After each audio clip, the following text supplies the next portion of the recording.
Bismillahirrahmanirrahim. Assalamualaikum dan salam sejahtera kepada semua yang menonton pada hari ini dalam uh, segmen kita yang saya bawakan pada setiap 2 minggu, walaupun sebenarnya dalam bulan lepas kita tak sempat untuk buat program Bual Bahasa ni. Tapi hari ini alhamdulillah kita dapat meneruskan sesi Bual Bahasa kali ini dengan mengundang tetamu daripada luar negara yang fasih berbahasa Melayu. Jadi seperti mana yang pernah saya katakan, program Bual Bahasa ini adalah usaha kecil saya lah untuk kita mengangkat dan memartabatkan bahasa Melayu, bahasa kebangsaan negara kita di Malaysia, dan juga kita ingin berhubung dengan penutur-penutur asing yang boleh bercakap dalam bahasa Melayu dengan baik, yang mungkin saya sendiri pun kurang mahir dari segi penggunaan bahasa yang lebih elok, yang lebih sedap didengar, kerana kita sudah terbiasa dengan menggunakan bahasa rojak kan dalam perbualan harian. Tapi apapun, saya ingat ini adalah usaha yang boleh saya lakukan sendiri untuk membantu dari segi kita mengembangkan lagi pengaruh bahasa dan juga peranannya dalam zaman kini lah.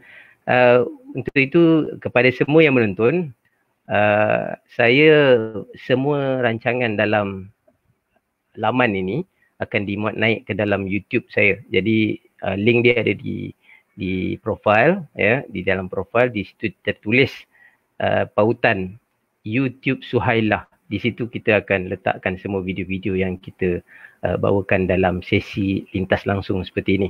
Jadi ada 2 sesi yang penting, iaitu Bual Bahasa berkenaan dengan bahasa Melayu, dan juga yang kedua Sembang Petang tentang apa jua topik yang biasa saya bawakan. Saya ingat ramai dah tertunggu-tunggu, dah tak sabar untuk kita bersama dengan seorang gadis dari Beijing, dari China, yang saya ingat baru-baru ini videonya tular berkenaan dengan situasi untuk menangani COVID-19 ini, yang mana videonya telah pun dilaporkan di dalam media-media sosial dan juga media-media utama di Malaysia. Saudari Husna Liang. Siapa Husna ini dan bagaimana dia boleh bercakap dengan menggunakan bahasa Melayu dengan fasih, mungkin itu yang ingin kita bualkan pada petang ini. Jadi dengan itu saya mempersilakan Husna untuk bersama dengan kita. Selamat petang. Selamat petang Encik, selamat petang hai semua. Apa-apa, saya Husna. Ya Husna, bagaimana keadaan di Beijing Husna? Dengar kabar ada lagi jangkitan yang baru ya? Ya, ada, tapi tak banyak lah, dan setakat hari ini pun masih belum ada kes kematian dilaporkan, dan semua orang, semua kes jangkitan masih sedang menerima rawatan di hospital khas, dan orang biasa macam saya pun tinggal di rumah atau di office, kita tak keluar, tak pergi ke tempat awam. Tapi kalau you mau pergi ke tempat awam juga boleh lah, sebab kat sana juga ada tindakan pencegahan khas untuk menjamin keselamatan kita. Maknanya di sana ada kawalan seperti mana di Malaysia atau agak bebas kawalan pergerakan? Maaf, di Beijing bagaimana kawalan pergerakannya? Adakah yang disebut lockdown kali kedua berlaku atau tidak?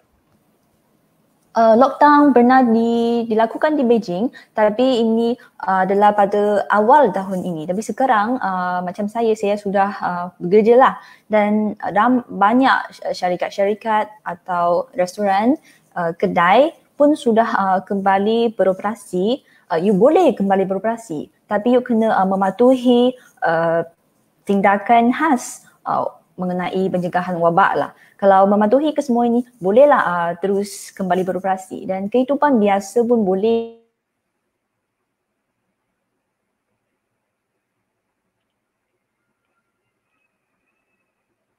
Nampaknya ada sedikit gangguan. Okey. Tadi terputus sedikit Husna. Jadi kita... Tadi tak dengar ke? Tadi siaran ada sebahagian daripada kata-kata akhir tu terputus. Jadi kita tak dengar. Tapi tak apa-apa. Husna, mungkin ramai yang tak kenal Husna. Husna jadi agak terkenal di Malaysia kerana video Tula baru-baru ini. Ya. Mungkin Husna boleh ceritakan sedikit tentang mungkin memperkenalkan diri Husna, dan mungkin juga orang tertanya-tanya mana datang nama Husna kan. Jadi silakan. Okey. Baik, sebab nama Melayu saya Husna lah. Dan saya orang China, so Husna ini bukan nama sebenarnya, tapi nama ini adalah diberikan oleh pensyarah saya di universiti sebab jurusan saya di universiti ialah Bahasa Melayu.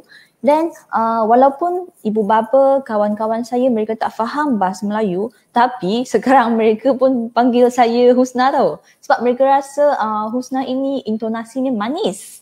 Tapi saya pun tak faham, tak tahu apa maksud nama ini sebenarnya. Boleh tak Encik jelaskan? Okey, ini yang saya mahu tanya.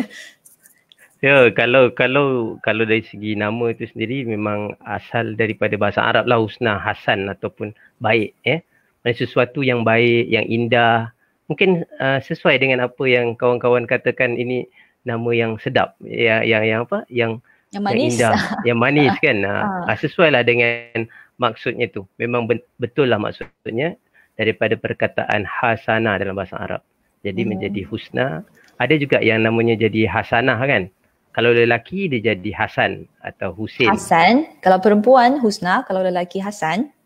Ya, ada jadi juga saya tahulah. Jadi pada nanti kalau saya ada pasangan, saya akan bagi nama Melayu kepada dia, Hasan. Okey, boleh tak? Memang sangat dialu-alukan lah supaya sama-sama Hasan dan Husna, sesuai sangat. Okey. Dan sebelum ini saya pernah cuba buat beberapa video mengenai kehidupan biasa saya, mengenai pelancongan di China, tapi saya tak pernah sangka video-video saya boleh ditular luas di Malaysia atau disukai para netizen Malaysia. Tapi saya rasa sangat terhalu tau sebab pada tahun ini beberapa video saya mengenai wabak COVID-19 ditonton, ditular, disukai para netizen Malaysia dan saya rasa sangat gembira dan ini juga menggalakkan saya terus buat video-video mengenai saya, mengenai kehidupan saya di China ini untuk memperkenalkan apa yang sedang berlaku, apa yang menarik di China ini sebab saya selalu nampak ada kawan-kawan Malaysia mereka dalam komen saya berkata, hari ini saya rasa perkongsian Husna hari ini sangat berguna lah. Terima kasih Husna, saya sangat suka perkongsian Husna hari ini. Saya rasa ini berguna, saya rasa ini boleh membantu saya. Saya rasa sangat gembira sebab saya boleh membantu orang yang lain. Ya.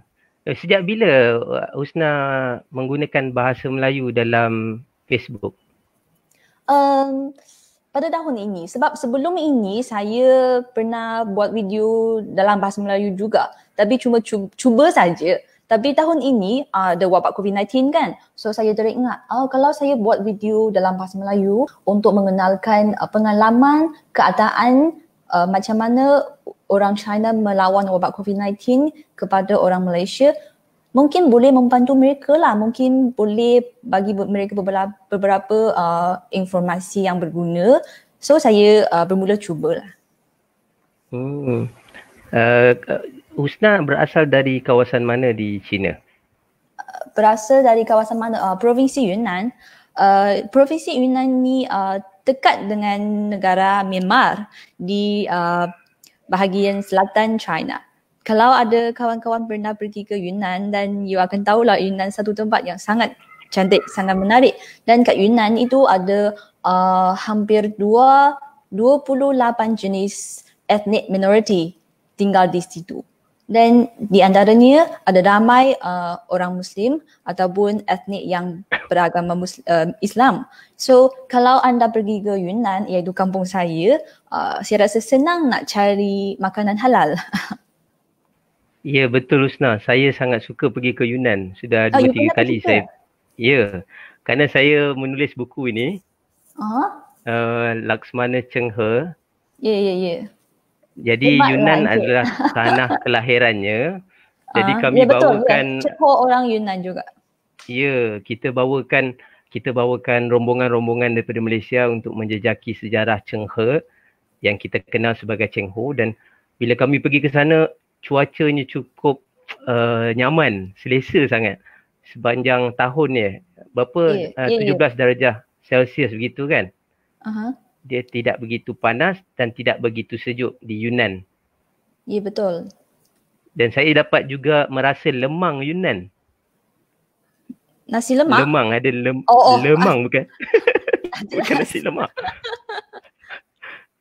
Betul kan, ada lemang, pulutnya, berasnya seperti melekit sedikit. Ya ke? Lemang.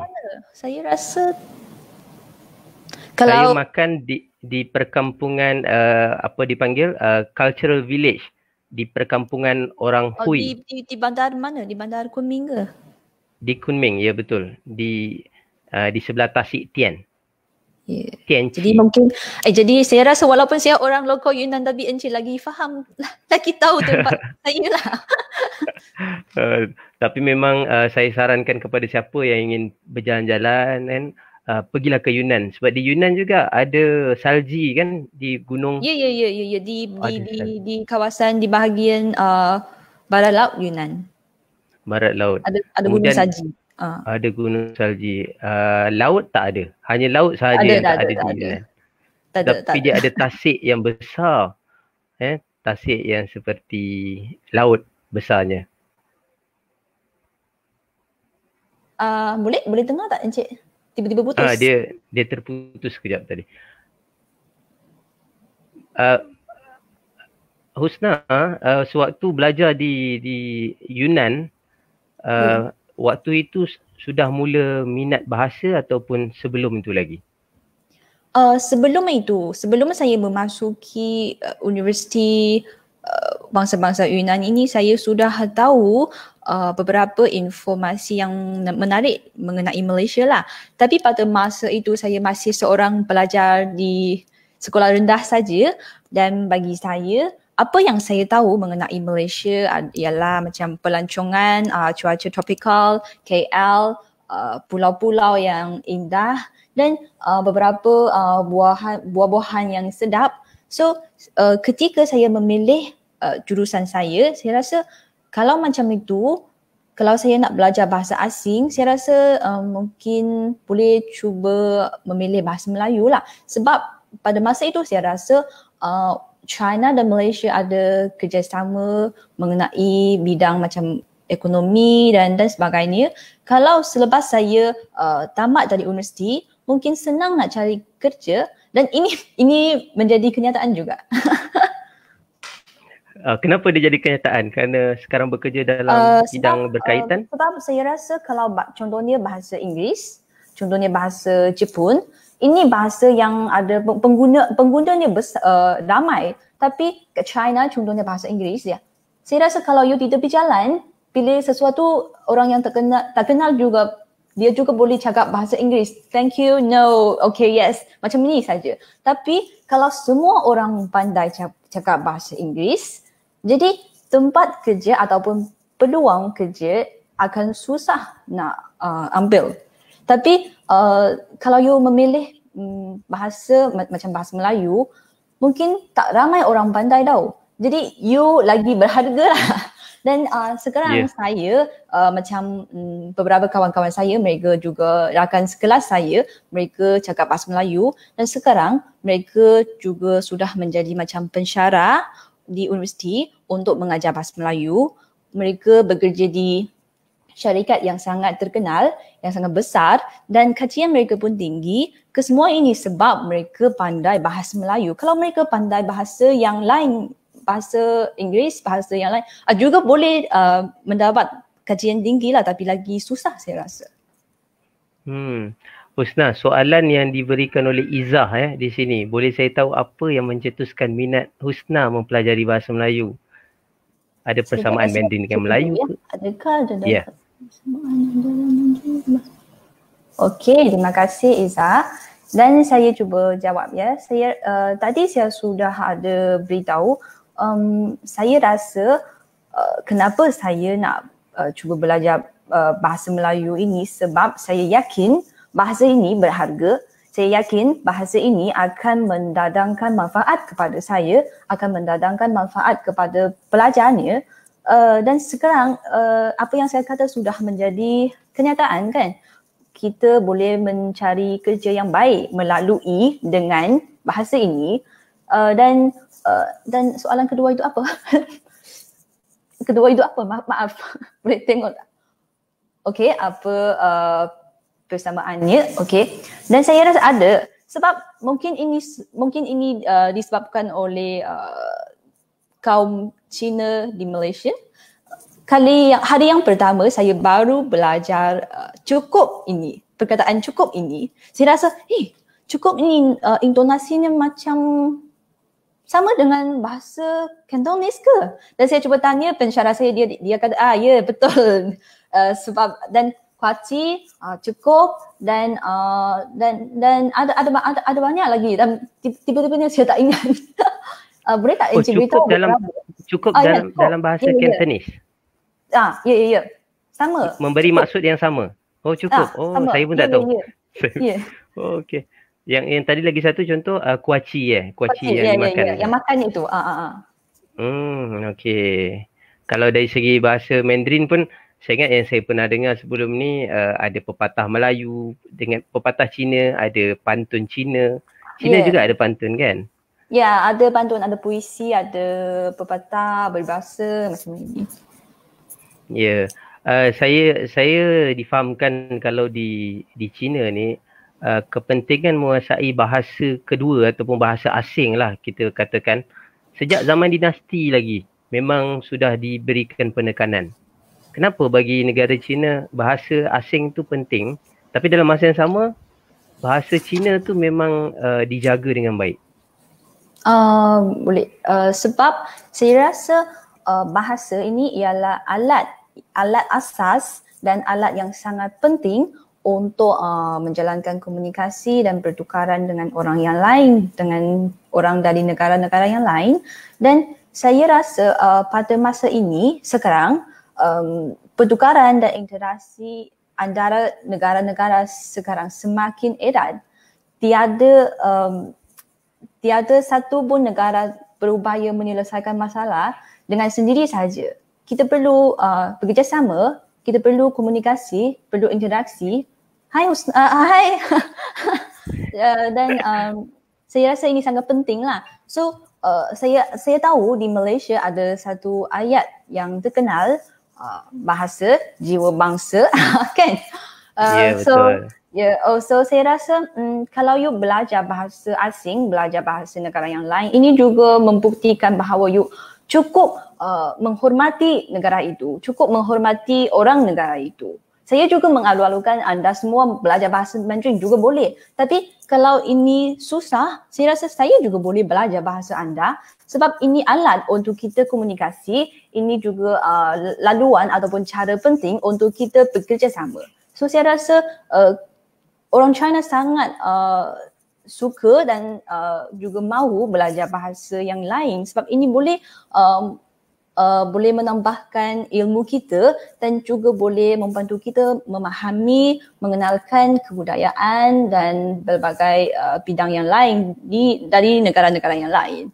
Tapi kita terus belajar bahasa Mandarin dan kita mementingkan belajar bahasa sendiri sebab bahasa jiwa bangsa kan? Ya, betul. Kali pertama saya datang ke China, saya pergi ke Guangzhou. Jadi saya tak pandai cakap Cina dan saya pergi ke masjid sebab saya tahu ada orang Islam. Jadi bila saya pergi, saya jumpa orang Cina yang tak pandai cakap Inggeris tetapi dia fasih berbahasa Arab. Jadi saya bercakap Arab dengan dia. Ya, orang Islam. Kebanyakan orang Islam pandai bercakap bahasa Arab. Saya rasa sebab walaupun saya tak pernah tanya, tapi saya pun pernah nampak situasi sama macam Encik nampak itu. Waktu saya di Xi'an, saya pergi ke masjid. Tahu tak Xi'an ni Encik? Juga satu bandar sangat cantik di China. Dan ada ramai penduduk Muslim kat sana. Ya, impian saya ingin mengelilingi China. Dan saya pergi ke Xi'an dan saya pergi ke masjid tempatan. Saya ada jumpa seorang imam. Beliau sangat hebat tahu sebab pada masa itu saya sedang bersama dengan rakan sekelas rakan setugas saya, dia orang Melayu dan kita sedang bercakap dengan bahasa Melayu dan imam itu dia dengar dan dia kata, you dari Malaysia ke? Saya kagum kan, saya tahu. Saya tanya dia, kenapa you tahu ini bahasa Melayu? Dia kata, sebab anak lelaki saya dia sedang belajar di Universiti Islam Antarabangsa ke? Ya, betul. Di Malaysia. Oleh itu, dia juga belajar bahasa Melayu. Selain itu, dia juga pandai cakap bahasa Inggeris. Selain itu, dia juga pandai cakap bahasa Arab. Dan pada masa itu, of course, dia pandai cakap bahasa Mandarin sebab dia orang China. Dan dia kata, ini sangat penting bagi dia sebab dia orang Muslim yang hidup di China dan dia mahu memperkenalkan kehidupan dia di China kepada orang yang lain, kepada kawan-kawan Muslim di negara yang lain. Kalau mereka ada soalan nak tanya tapi dia tak faham bahasa mereka, jadi macam mana? So dia nak belajar bahasa-bahasa yang lain dan dia juga sangat bersahabat. Dan saya rasa imam itu idol saya tau sebab dia sangat hebat. Saya sempat di Yunnan sendiri di kawasan Sha-Tien. Oh ya, Sha-Tien di Honghe. Honghe tu dan juga di Najiaing. Di dua-dua tempat ini satu tempat ada ramai Muslim kan? Ya betul, komuniti Muslim dan saya jumpa anak muda di tepi jalan, dia menyapa saya dengan bercakap dalam bahasa Arab yang fasih. Memang cukup mengagumkan. Jadi itu cukup mengagumkan kerana di situ dia ada di Sha-Tien dia ada masjid yang cukup besar yang mirip dengan Masjid Nabawi di Madinah. Jadi di Yunnan sendiri saya rasa kita kena pergi. Nanti kena minta Husna jadi punya pemandu pelancong. Ya, kalau saya, sebab sekarang saya sibuk untuk bekerja di Beijing, kalau saya ada masa lapang atau berpeluang, patutlah saya nak balik ke kampung dan saya juga harap terus buat video-video mengenai kampung saya dan post di Facebook untuk anda semua. Ya, bagus. Terima kasih atas usaha Husna tu. Cukup baik untuk kita mengenali Cina. Bersama kita ada Rozaid Abdul Rahman. Ini juga cikgu bahasa Mandarin. Cikgu Melayu, lulusan BFSU. Kalau tak silap saya, yang mengajar di Malaysia, mengajar bahasa Mandarin. Jadi kita bertukar tugas. Dia tulis cukup. Yang tadi kita sebut cukup kan? Jadi yang inilah yang dimaksudkan. Laju macam ada bersamaan. Ya, betul. Dan cukup ini lagi macam intonasi Kantonis. Saya rasa sebab kalau saya bukan orang Kuangtung lah. Kalau saya orang Kuangtung, saya akan lagi pandai cakap cukup ini. Okey, ada satu soalan daripada Alif Ehsan. Apa pendapat Husna tentang buku penterjemahan bahasa Melayu ke bahasa lain atau dari bahasa lain ke bahasa Melayu dalam perkembangan ilmu? Pendapat dalam perkembangan ilmu? Saya tak berapa faham soalan ini. Maksud dia adakah saya punya faham lah, mengikut faham saya, apa yang ditanya itu adakah apa pandangan Husna tentang alih bahasa penterjemahan buku-buku dari Cina ke dalam bahasa Melayu ataupun sebaliknya? Saya rasa ini sangat penting lah. Sebab contohnya kalau saya hanya pandai cakap bahasa Mandarin sahaja, jadi dunia saya ataupun apa yang dinampak dalam mata saya cuma semuanya mengenai China sahaja. Kalau orang lain beritahu saya, Husna, ada satu negara di dunia ini namanya Malaysia, tahu tak? Saya tak tahu. Sebab tak ada penterjemahan tahu. Ini satu cara ataupun alat yang sangat penting lah sebab ini adalah untuk meluaskan pemandangan anda. Husna, saya ketawa tadi sebab saya bertemu dengan seorang wanita tua di Guangzhou pada tahun 2008. Bila dia bertanya dengan saya, dia kata kamu datang daripada mana dalam bahasa Mandarin kan. Jadi saya pun jawab Malaysia kan. Jadi dia kata Malaysia, China pian Chong Kuali. Dia tanya dekat dalam China di mana Malaysia. Maknanya dia tak tahu adanya Malaysia di luar China. Ini mengajar kita ataupun memberitahu kita kena terus belajar sepanjang nyawa. Ya, betul. Kita ada juga Tuah, cikgu juga ni. Saya ingat kenal kan? Husna kenal cikgu Tuah. Tuah Chow. Saya rasa saya baca soalan ini dululah. Ya, silakan.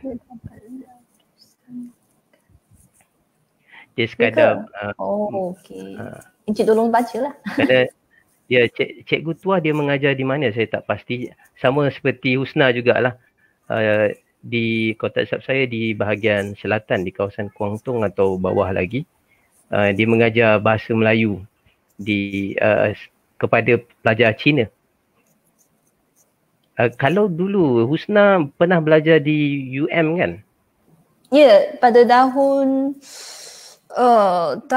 2015. Selama setahun menetap di Malaysia. Setahun ataupun 2 semester. Baik, apa pandangan Husna berkenaan dengan Malaysia dari segi saya sangat bahasa? Suka Malaysia tahu. I love Malaysia. Kenapa? Di mana menariknya Malaysia? Sebab ini berkaitan dengan siapa ataupun orang-orang yang saya pernah jumpa di Malaysia. Kerana mereka tak bersahabat bagi saya takkan suka Malaysia. Tapi saya rasa kesemua mereka baik hati tahu. Sebab pada waktu saya ada di Malaysia, kawan-kawan saya mereka orang Melayu lah. Dan mereka tahu saya mau belajar bahasa Melayu dan mereka tahu saya berasal dari China. So mereka juga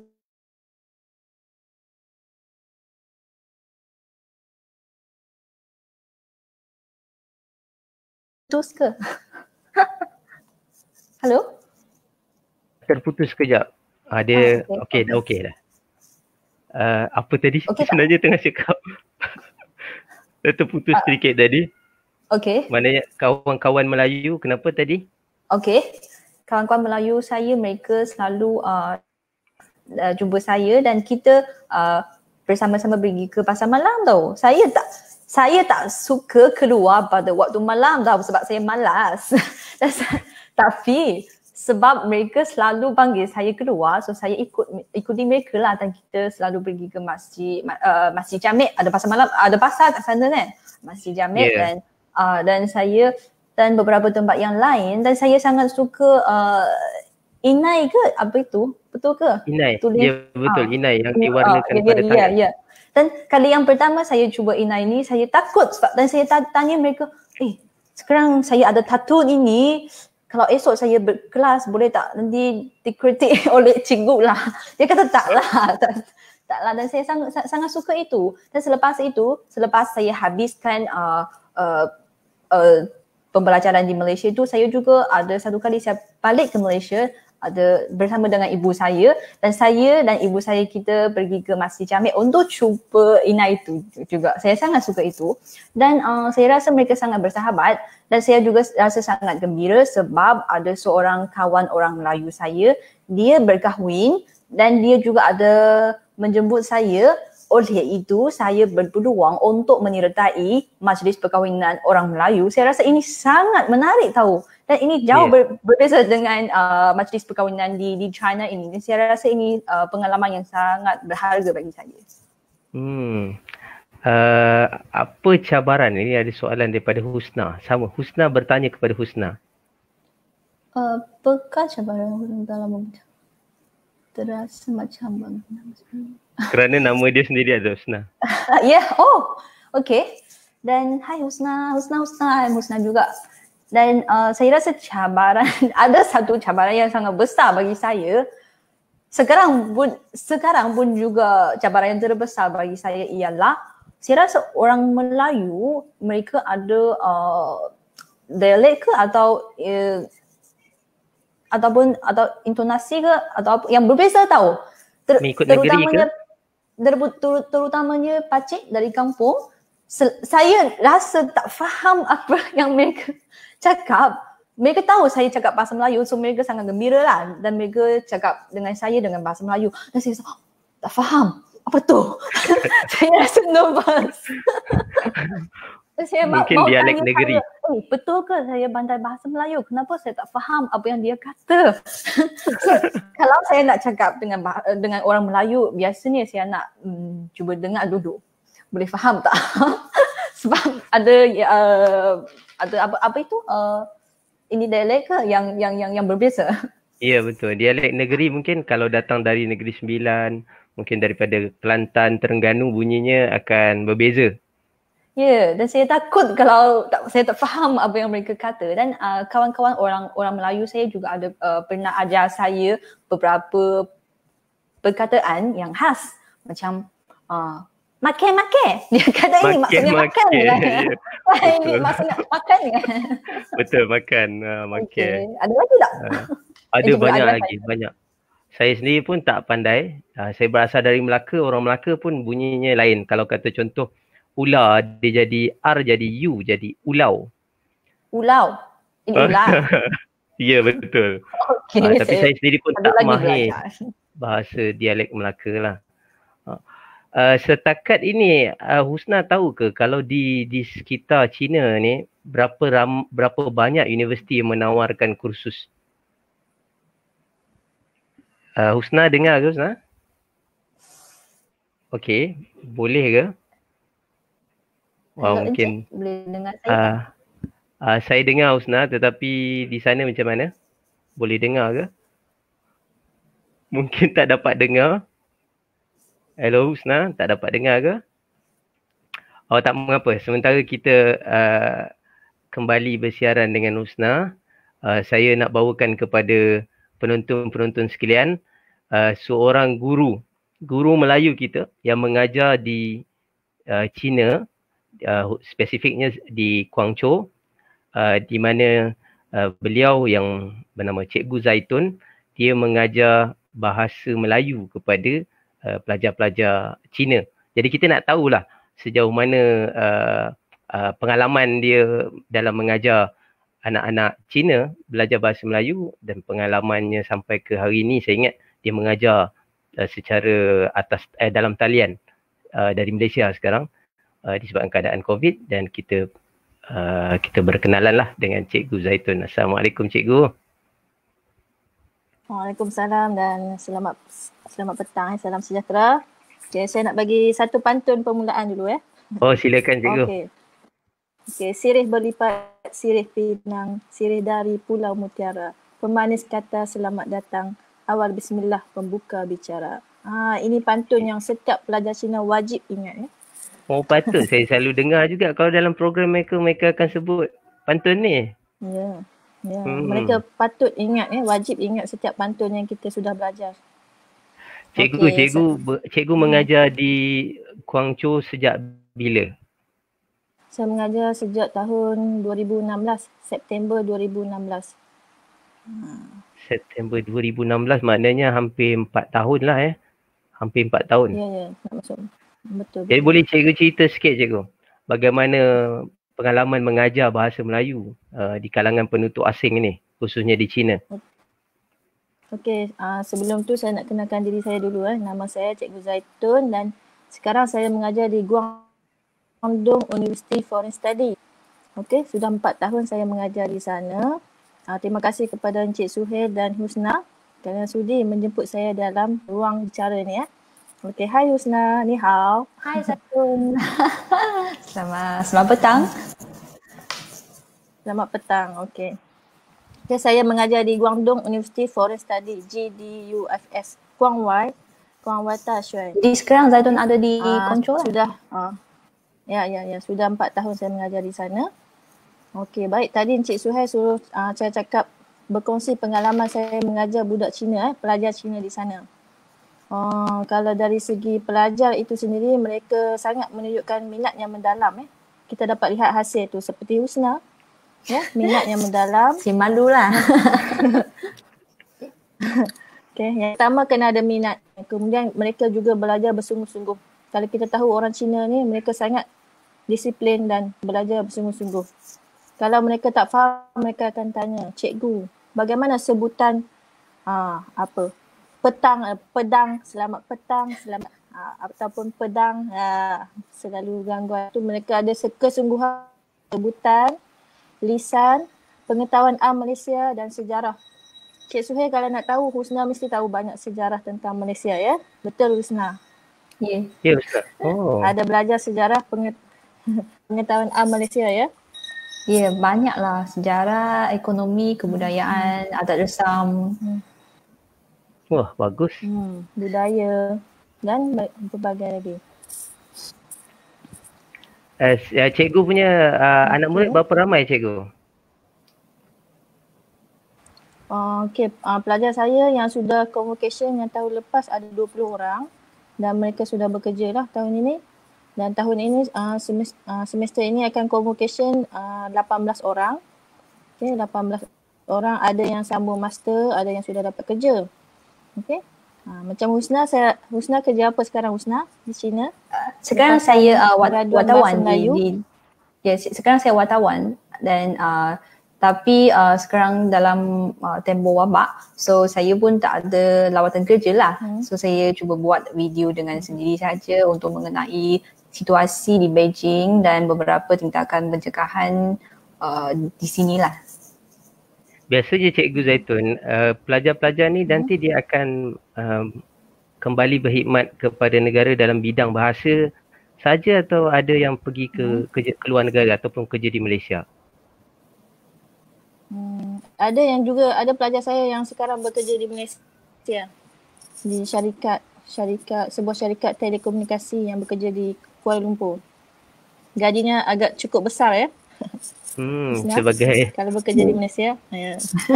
Betul.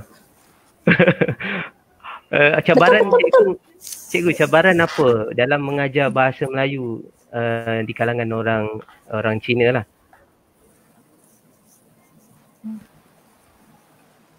Cabaran yang cikgu hadapi. Cabaran-cabaran kalau saya mengajar pelajar-pelajar Cina ni pada peringkat tahun pertama lah dalam bahagian pengenalan tu, sebab mereka baru tahun pertama, jadi mereka tak tahu bagaimana sebutan bahasa Melayu, sebutan dalam bahasa Cina, ada perbezaan. Okey, sedikit perbezaan. Contohnya dalam huruf B, huruf P. Ini cabaran besar bagi saya. Ya, B, huruf P, G, huruf T, D, T, D, dan C. Dan cikgu saya juga sangat selalu marah sebab kita tak boleh asingkan apa itu P, B, T, D. Dia juga mereka menjadi cabaran. Cabaran bagi kita orang Melayu dalam belajar bahasa Mandarin, itu juga masalahnya. Sebab saya rasa dalam bahasa Mandarin tu P dan B tu, T dan D tu lagi jelas perbezaannya. Tapi dalam bahasa Melayu tu saya rasa dengar saya ada masalah ke? Kenapa tak boleh asingkan? Tak apa, itu panjang cerita dari kalau segi Mandarin. Intonasi. Ya, saya tahu, tapi mungkin sebab bahasa Melayu dan bahasa Mandarin ada beberapa perbezaan dari segi intonasi, so orang China tak boleh cakap dengan tepat. Ya, jadi mereka perlu berlatih pada tahun pertama sangat penting untuk mereka melatih sebutan itu selama 1 tahun. Betul Husna? Betul. Melafaz, setiap hari melafaz dan melafaz. Dan saya juga nak cakap terima kasih kepada semua kawan-kawan orang Melayu lah, sebab walaupun intonasi saya masih ada banyak masalah, tapi mereka pun cuba faham apa yang saya kata. Mereka tak mengkritik saya. Husna dan juga Cikgu Zaitun mungkin boleh respon juga pada soalan saya ni. Adakah pelajar yang belajar di sana sahaja, maknanya dia tak pernah datang Malaysia, tak ada kawan orang Melayu, tetapi dia masih juga boleh fasih dalam bahasa Melayu? Mungkin ya, sebab untuk ada pelajar saya tahun mungkin boleh Cikgu Zaitun dulu. Okey, dekat sini kalau tahun di unsi kami, pelajar tahun ketiga akan mula pergi ke Malaysia lah. semester 1 tahun ketiga. Tapi pelajar tahun 1 dan tahun 2 pun sudah boleh berbahasa Melayu dengan saya lah. 100% kalau bercakap dengan cikgu Melayu, mesti guna bahasa Melayu. Jadi saya seorang lah yang mereka akan melatih dengan penutur asli itu. Ya, Husna? Macam mana Husna pula? Saya rasa sama dengan apa yang Cikgu Zaitun kata lah. Sebab pada tahun yang pertama dan tahun kedua saya dalam universiti, saya pun masih belum sampai Malaysia. Tapi pada masa itu, kita berpeluang untuk berbual-bual dengan orang Melayu, iaitu pensyarah asing kita. Mereka berasal dari Malaysia dan mereka orang Melayu, dan mereka juga bagi kita dengar lagu bahasa Melayu, penonton filem bahasa Melayu untuk melatih kita, untuk membantu kita menyesuaikan kehidupan di Malaysia pada tahun ketiga. Kalau apa nama lagu kegemaran yang biasa didendangkan pelajar-pelajar ni apa dia? Siti Nurhaliza. Dia lagu dia. Cikgu Zaitun mengajar menyanyi juga ke cikgu? Apa? Cikgu ajar menyanyi lagu Siti Nurhaliza juga ke? Saya ada belajar ajar nyanyi lagu Dona Sayang. Betul Dona Sayang. Lepas tu saya ajar DK Barat.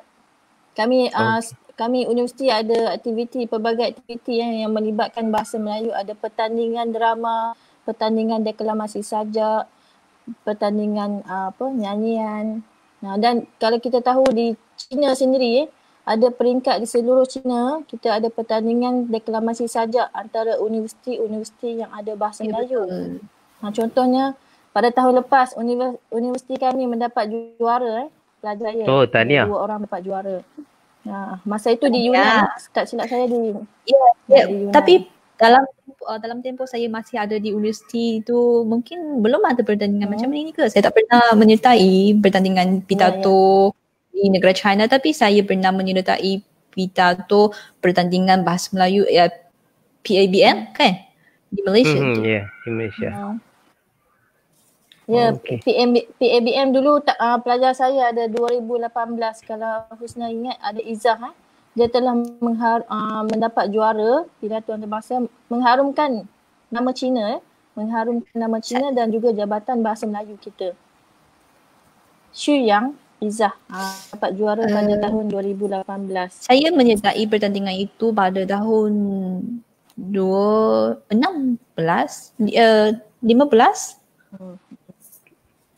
Kamu sudah lama, ini baru lagi. Saya sudah sini Husna sudah pelajar. Tapi jadi daripada perbualan kita yang ini maknanya ternyatalah kita boleh katakan kalau di China ramai peminat, maknanya pelajar-pelajar atau warga negara China sendiri berminat untuk pelajari bahasa Melayu kan. Dan mereka sangat bersungguh-sungguh. Yang itu saya setuju dengan Cikgu Zaitun kerana pengalaman saya dulu pun bila menetap di sana memang kita tengok satu budaya yang patut kita contohi lah dari segi sungguh-sungguhnya masyarakat mereka ini dalam membuat suatu perkara yang mereka hendak. Betul tak? Betul. Jadi cikgu, saya terima kasih kepada cikgu kerana sanggup bersama dengan kami. Mungkin cikgu ada kata-kata akhir untuk semua yang menonton. Semasa saya mengajar di Guangdong hari itu, saya ada bukan pelajar bahasa Melayu Husna. Mungkin dia pelajar bahasa lain, tetapi dia mendengar saya dan pelajar bercakap bahasa Melayu. Dia kata, wow, dia cakap bahasa Cina lah, Hao Ting. Sangat sedap mendengar bahasa Melayu Dan saya rasa bangga sangat. Pelajar yang lain pun cakap bahasa Melayu sangat sedap didengar Pendapat Husna, sedap tak bahasa Melayu didengar? Husna tak dengar Husna boleh kata-kata dengar? Putus ke? Dia terputus sikit tadi. Betul tak Cikgu Zaitun tanya pada Husna tadi, betul ke bahasa saya tak ada. Tak dengar Okey, silakan cikgu untuk kata-kata mungkin nasihat ataupun semangat motivasi kepada kita semua.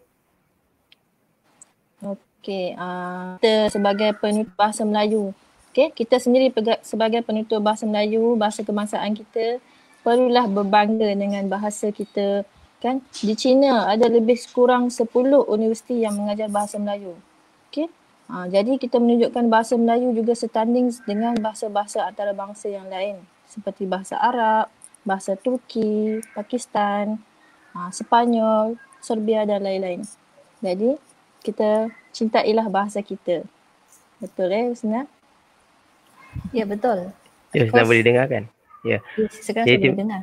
Okey, terima kasih Cikgu Zaitun. Nanti kita berhubung lagi dan kita amat-amat terima kasihlah kerana dapat bersama dengan kita untuk kita mengetahui secara realitinya masyarakat di luar memandang tinggi bahasa kebangsaan kita, bahasa Melayu. Seperti mana yang Cikgu Zaitun sebut tadi, bahasa Melayu ni indah didengar, maksudnya sedap didengar, hauting. Orang Cina sendiri kata. Betul kan Husna? Tadi Husna terputus di situ. Dan itu jugalah kenyataan yang disebut oleh Pani daripada Thailand yang belajar sendiri bahasa Melayu menerusi lagu-lagu di YouTube. Dia kata sebab bila dengar bahasa Melayu ni, oh indahnya, memang manis, memang sedap didengar. Jadi terima kasih Cikgu Zaitun. Kita jumpa lagi nanti ya. Saya sambung sekali. Maaf Cikgu Zaitun, apa tadi? Okey. Tak kenal maka tak cinta ya? Dah ya, kenal betul. suka ya? Ya, itulah dia. Okey, bye-bye. Assalamualaikum. Selamat petang. Waalaikumsalam. Zaijian Husna. Bye-bye Zaitun. Zaijian Husna. Harap nanti kita boleh jumpa di Beijing atau Guangzhou ya. Ya, Husna, apa yang telah dikongsikan oleh Cikgu Zaitun tadi memang saya rasa satu perkongsian yang cukup menarik kerana saya sendiri pun kalaulah saya tidak diperkenalkan oleh Profesor Datuk Dr. Awang Sarian tentang pelajar-pelajar Cina yang belajar bahasa Melayu, saya pun tak tahu. Rupanya ramai. Ya, waktu saya ada di Malaysia, kalau mereka tanya saya, you belajar apa di Malaysia ni, you orang China? Saya kata, saya belajar bahasa Melayu. Tahu tak, mereka termasuk orang Melayu, mereka rasa kagum. Dan mereka pernah tanya saya, kenapa you nak belajar ini? Saya juga kagum sebab mereka tanya soalan macam ini. Sebab saya rasa, of course, kamu harus mempunyai cultural confidence mengenai bahasa sendiri. Sebab kalau you nampak ada orang asing belajar bahasa anda, you harus berasa bangga, gembira, kenapa kagum? Sebab you kena mengakui bahasa ini berharga, bahasa ini berguna. Of course nanti akan ada ramai orang akan belajar ini. Kalau you tak guna, you tak yakin, you tak percaya ini akan mendatangkan manfaat, you pun tak guna ini, macam mana benarkan yang macam mana menarik orang yang lain belajar bahasa ini kan? Saya juga ada cultural confidence mengenai bahasa saya, bahasa Mandarin. So kalau saya ada nampak sesiapa orang asing dia belajar bahasa Mandarin, saya takkan rasa kagum. Sebab saya bersetuju, ini bahasa bagus, ini bahasa saya rasa gembira, saya alu-alukan orang macam ini.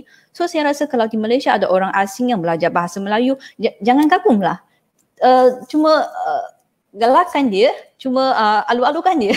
Dan ini maknanya di sini kita perlu ada satu perasaan bangga dengan bahasa kita sendiri. Yang tadi kita sebut bahasa jiwa bangsa.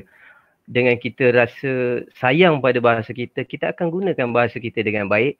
Sekaligus bila kita bertemu dengan orang yang belajar bahasa kita, bahasa kita panggil apa dalam bahasa Melayu? Mother tongue ni.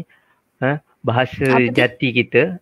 Bahasa kita. Jadi kita akan lebih tertarik lah bila dengar, oh ada orang Cina belajar. Ada orang Korea belajar bahasa Melayu. Yelah, ada. Sebab saya ada di Universiti Melayu untuk belajar bahasa Melayu. Ada ramai belajar dari negara-negara yang lain. Mereka belajar bahasa Melayu. Walaupun tak berapa faham ataupun tak fasih, tapi mereka pun mahu belajar. Ini saya rasa ini fenomena yang baik lah. Ya, dan ini sekaligus akan memberikan satu semangat kepada penutur asal atau penutur asli bahasa Melayu ini, bahawa bahasa ini bukan bahasa eceran, bahasa yang biasa-biasa, bahasa yang dipandang dunia. Dan bercakap tentang bahasa ni, kita mesti akan teringat tokoh yang saya sebut tadi, Profesor Datuk Dr. Awang Sarian yang pernah menjadi penyandang kursi pengajian bahasa Melayu di Beijing.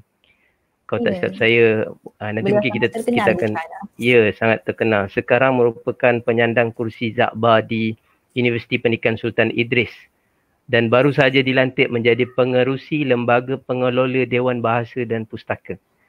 Dan untuk itu pada hari ini, petang ini, beliau bersetuju untuk bersama dengan kita dan saya mengalu-alukan Profesor Datuk Dr. Awang Sarian. Assalamualaikum.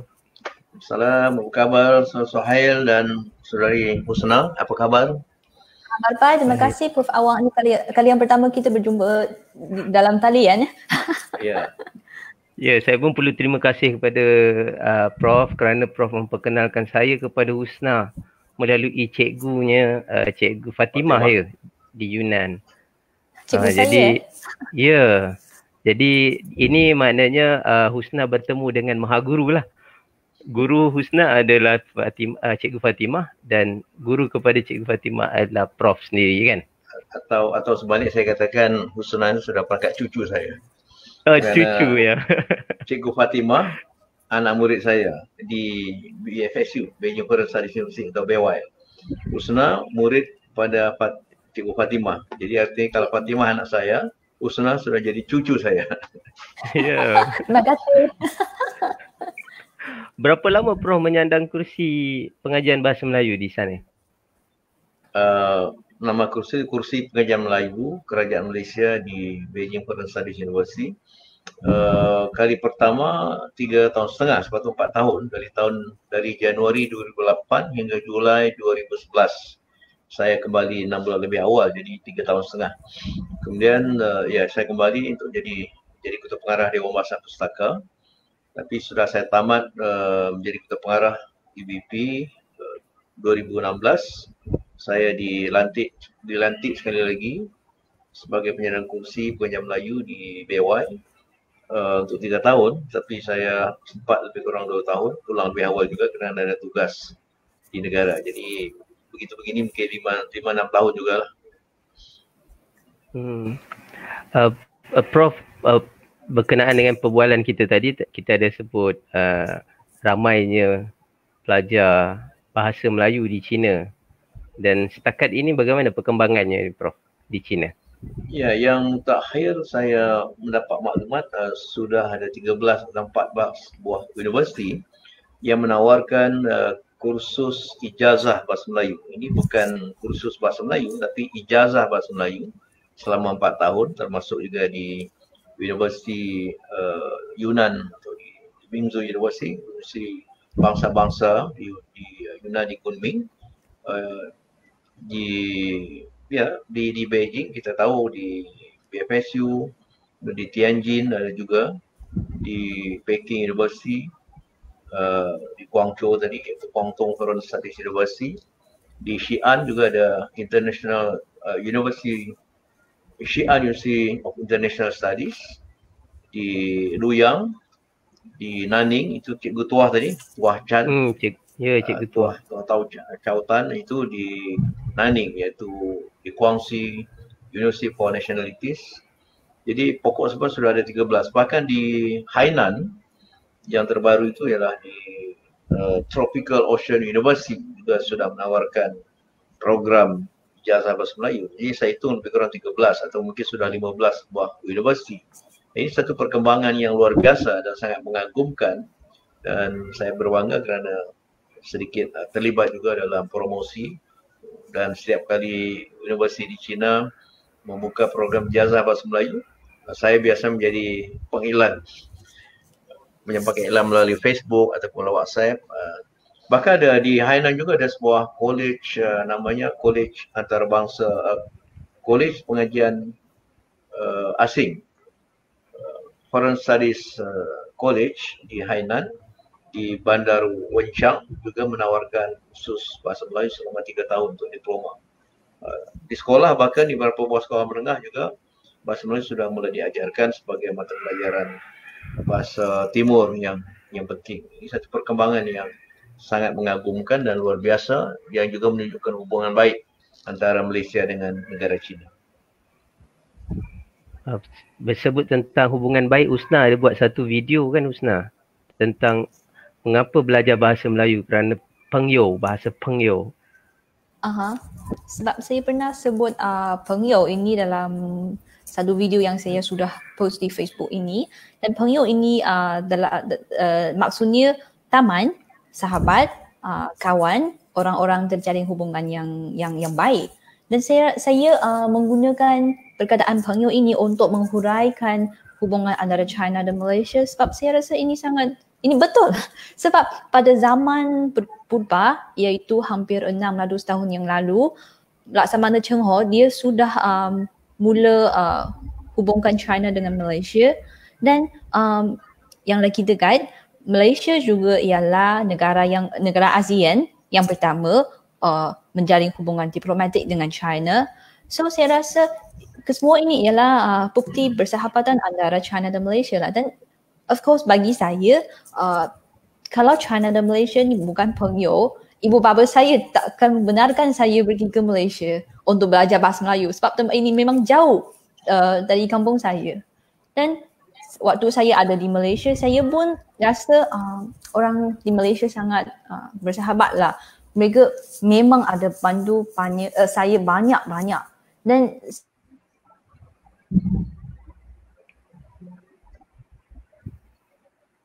dia terputus-putus sedikit ke sana. Prof, berkenaan dengan bila sebut tentang hubungan baik Malaysia-China, jadi kalau kita lihat tadi Prof sebut di China seolah-olah berlaku satu gelombang lah, kita katakan gelombang untuk mempelajari bahasa Melayu ni dengan cukup baik. Bagaimana dengan keadaan kita di Malaysia? Ya, di Malaysia ada waktunya baik, ada waktunya kurang baik. Berlakunya saya katakan pasang dan surut.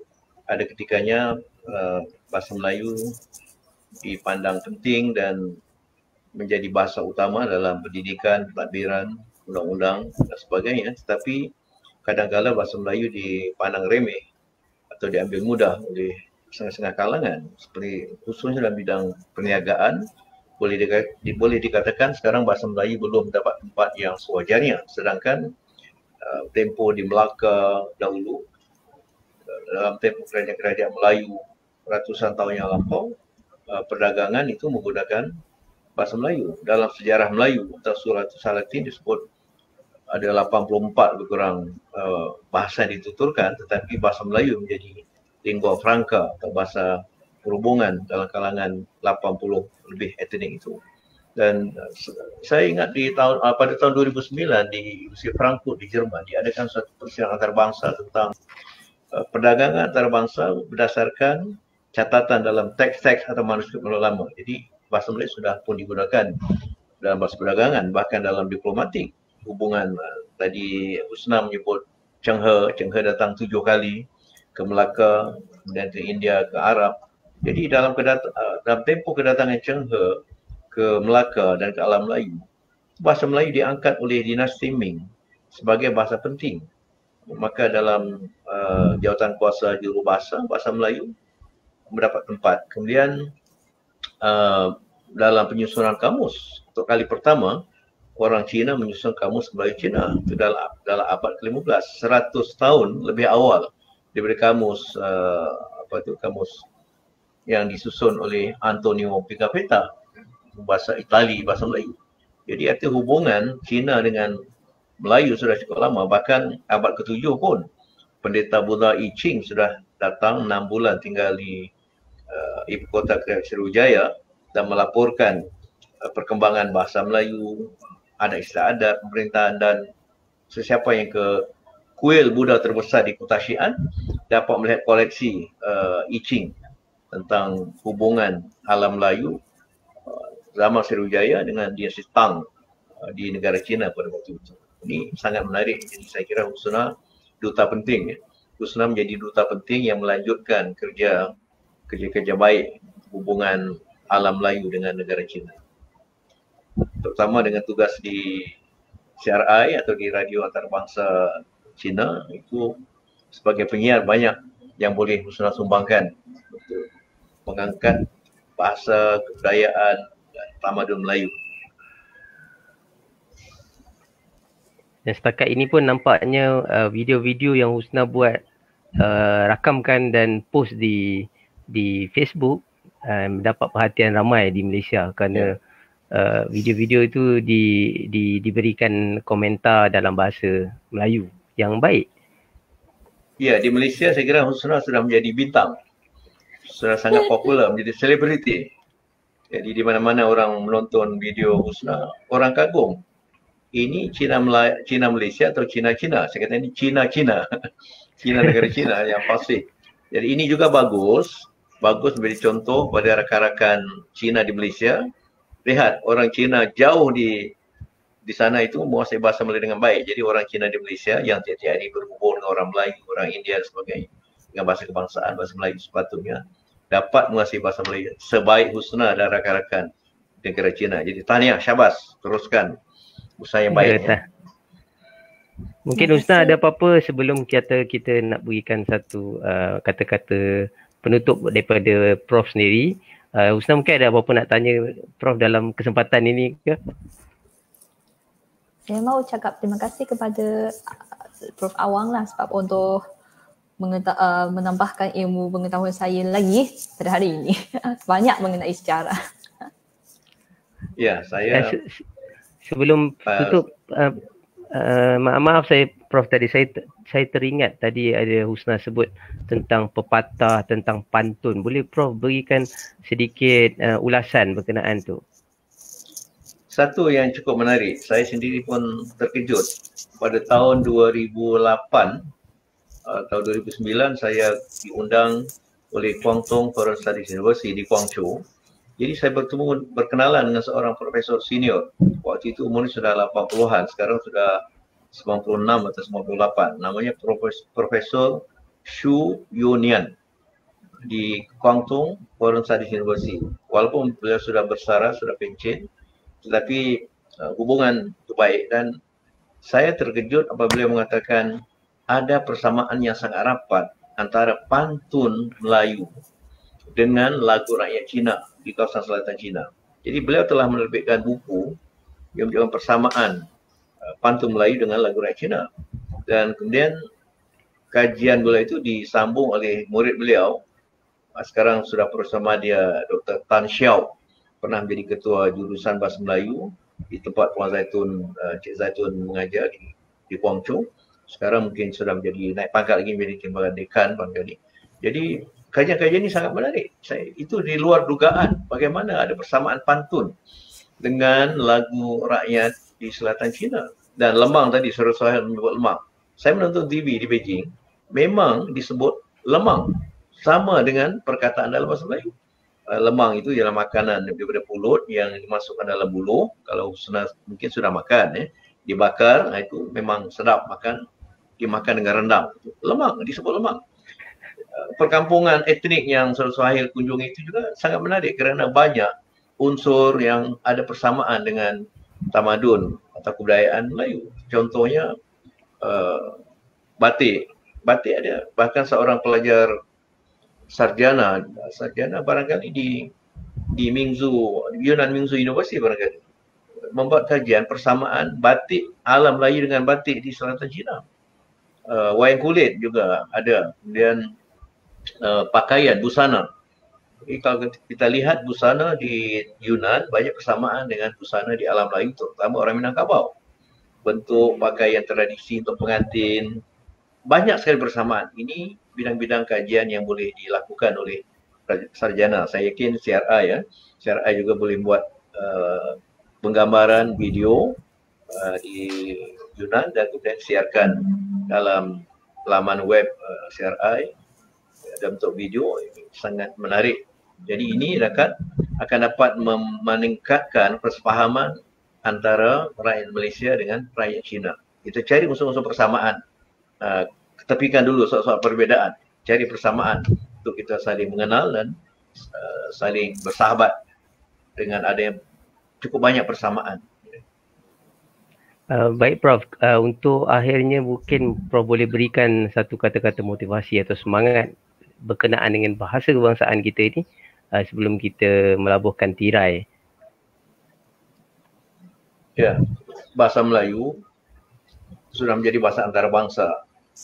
Itu sejak beberapa ratus tahun yang lampau, bahkan saya katakan abad 7.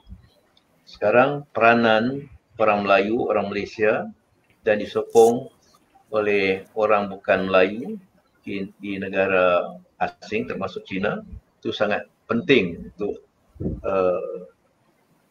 mengembangkan bahasa Melayu. Jadi saya mengucapkan tahniah dan syabas kepada rakan-rakan di China. Saya pun tadi sebelum masuk ke program ini saya bermesyuarat melalui talian juga, dalam talian dengan kedutaan Malaysia di China dan Profesor Luar Perdana Persamadian dan pensyarah di Beijing Foreign Studies University. Itu dalam dalam satu urusia atau sekretariat tetap pengembangan pengajian Melayu di China.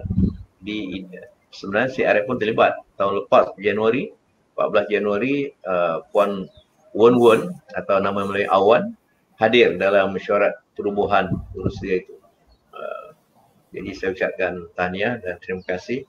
Mudah-mudahan bahasa Melayu dapat disokong, diangkat oleh orang Malaysia dan orang luar negara supaya kita saling mencapai persefahaman yang baik untuk perpaduan sejagat. Bahasa ialah alat perpaduan sebenarnya. Terima kasih.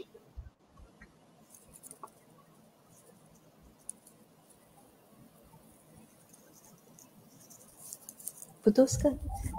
Terima kasih Awang, Prof. Awang. Saya memang harap kita boleh berjumpa di Beijing nanti ataupun di Kuala Lumpur. Mudah-mudahan, insyaAllah. Prof, sihat tak sekarang? Ada di Kuala Lumpur ke?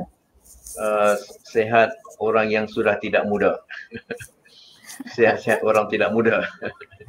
Bolehlah, saya masih boleh memandu pukul 5 pagi. Saya sudah berangkat dari rumah untuk ke UPSI di Tanjung Malim. Sekarang dengan 2 tugas juga sebagai pengurusi lembaga pengelola Dewan Pusaka, saya perlu membagikan masa untuk di UPSI, universiti dan juga di Dewan Pusaka. Jadi seakan-akan saya ini disuruh menjadi orang muda semula. 2 tugas. Tak mengapa Prof. Lebih muda usia tidak ada apa orang kata, angka tidak memberikan apa-apa makna melainkan kematangan dan juga pengalaman yang lebih banyak lah. Jadi semangat saya muda. Semangat muda itu patut dicontohi oleh orang muda juga. InsyaAllah. Jadi terima kasih banyak Prof kerana bersama dengan kami. Saya mungkin kita akan sambung sedikit lagi kerana kita menyentuh tentang pepatah Melayu dan saya minta Husna berkongsi sedikit dengan kita tentang pepatah pepatah Cina yang ada persamaan dengan pepatah Melayu yang boleh kita lihat di sini. Okey, Husna, apakah pepatah kita yang pertama yang boleh kita kongsikan? Okey, dan maaflah sebab saya tak tahu banyak pepatah Melayu, tapi hari ini saya juga nak berkongsi beberapa pepatah Melayu yang mempunyai maksud yang sama dengan pepatah China. Yang pertama ialah tonggan gongku. Ini dalam bahasa Mandarinnya maksudnya menikmati keseronokan bersama dan menghadapi kesukaran bersama juga. Dan dalam bahasa Melayu tu saya rasa ada satu pepatah yang sama dengan dia, ialah berat sama dipikul dan ringan sama dijinjing. Betul tak? Kalau dari segi maksud perkataan itu sih, tongkan kongku tu maksudnya apa? Dari segi satu persatu. Tong ini maksudnya bersama. Okey, bersama. Kan ini maksudnya manis. Okay. Dan gong ini juga maksudnya bersama. Dan ku ini maksudnya pahit. So maksudnya manis bersama dan pahit juga bersama. Saya rasa sama dengan pepatah Melayu inilah. Ya, maknanya susah dan senang sama-sama lah kita tanggunglah sama-sama. Ya, betul. Yang seterusnya, mungkin hari ni kita kena belajarlah juga sedikit pepatah Cina. Maknanya ada persamaan. Seperti mana Prof sebut tadi, pantun pun ada persamaan. Dan persamaan ini yang nak kita selalu angkat supaya budaya itu dapat dapat kita kita menyantuni antara satu sama lain kan. Jadi sebutan dia yang betul tongkan kongku. Betul.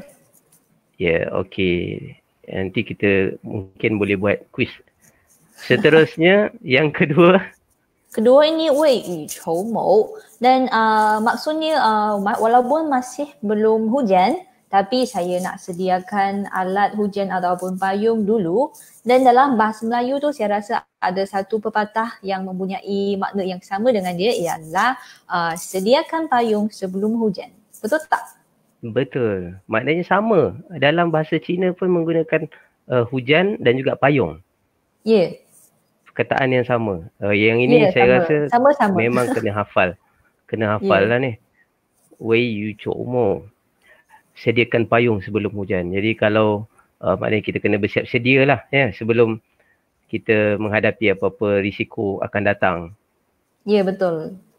Macam wabak COVID-19 lah. Walaupun masih belum terjangkit, tapi kita juga kena buat tindakan pencegahan dengan baik-baik. Wei yu chou mo, iaitu sediakan payung sebelum hujan.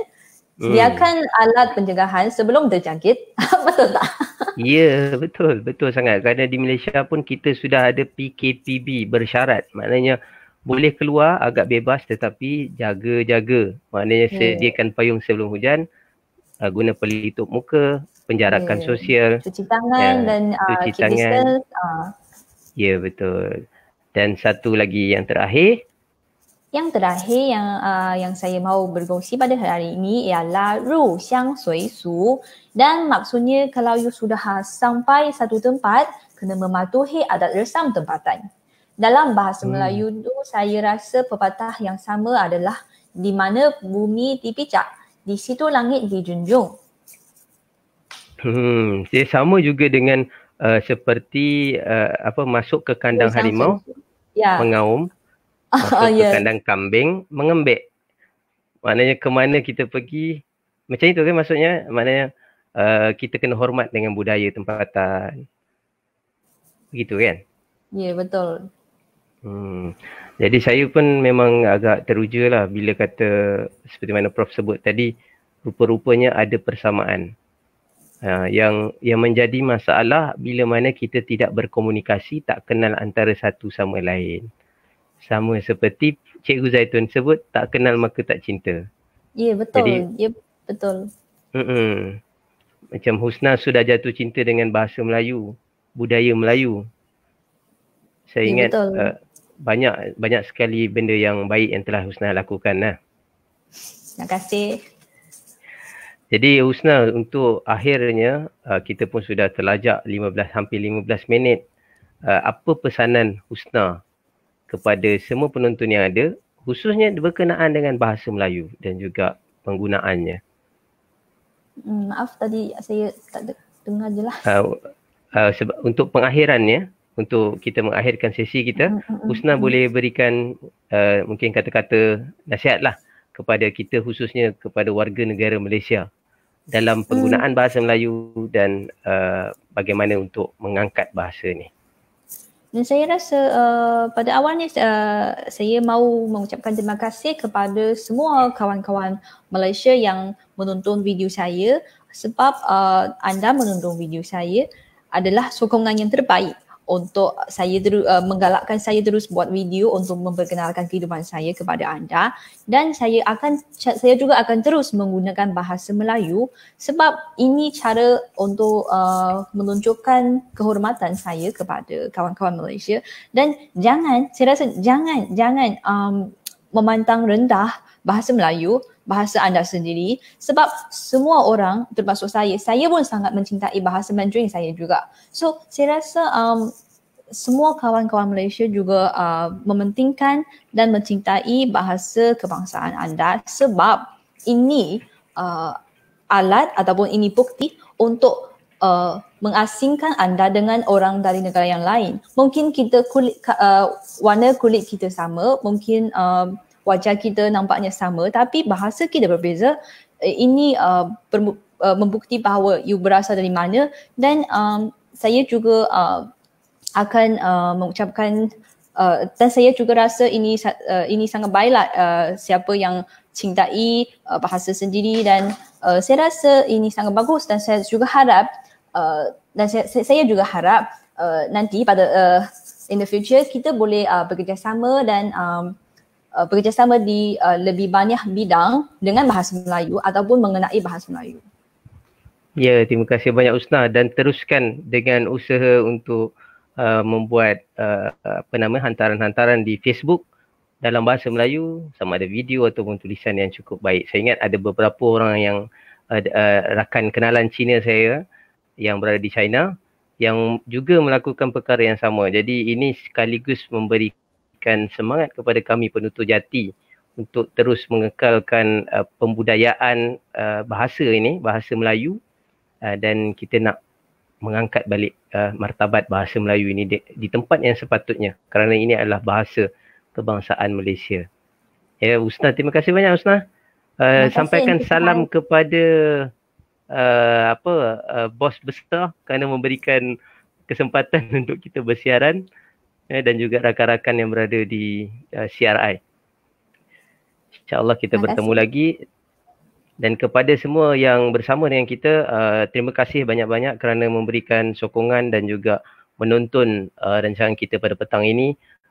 Banyak juga komen-komen yang tak sempat saya kongsikan. Saya amat berterima kasih. Banyaklah Tuan Aziz Hau pun ada di situ. Dan ini adalah usaha kita bersama, usaha kecil saya, dan sokongan tuan-tuan dan puan-puan amat penting dalam kita mengangkat dan mengembangkan lagi semangat untuk cintakan bahasa dan gunakan bahasa kita dengan sebaik mungkin, khususnya bagi kita warga negara Malaysia, tidak kira apa jua bangsa. Jadi kita bertemu lagi insya-Allah 2 minggu akan datang. Saya akan bawakan kepada kita semua penutur asing dalam bahasa Melayu yang mungkin datangnya dari Korea ataupun yang mungkin datangnya dari Arab Saudi. Kita tengok nanti siapa yang berkelapangan, kita akan cuba hubungi dan kita bersiaran lagi. Teruskan menyokong program Bual Bahasa dan ikuti semua video-video ini berada dalam YouTube. Buat carian Suhail lah, dan di situlah mudah untuk buat carian berbanding di Facebook. Dan terima kasih sekali lagi. Kita jumpa lagi. Assalamualaikum warahmatullahi wabarakatuh.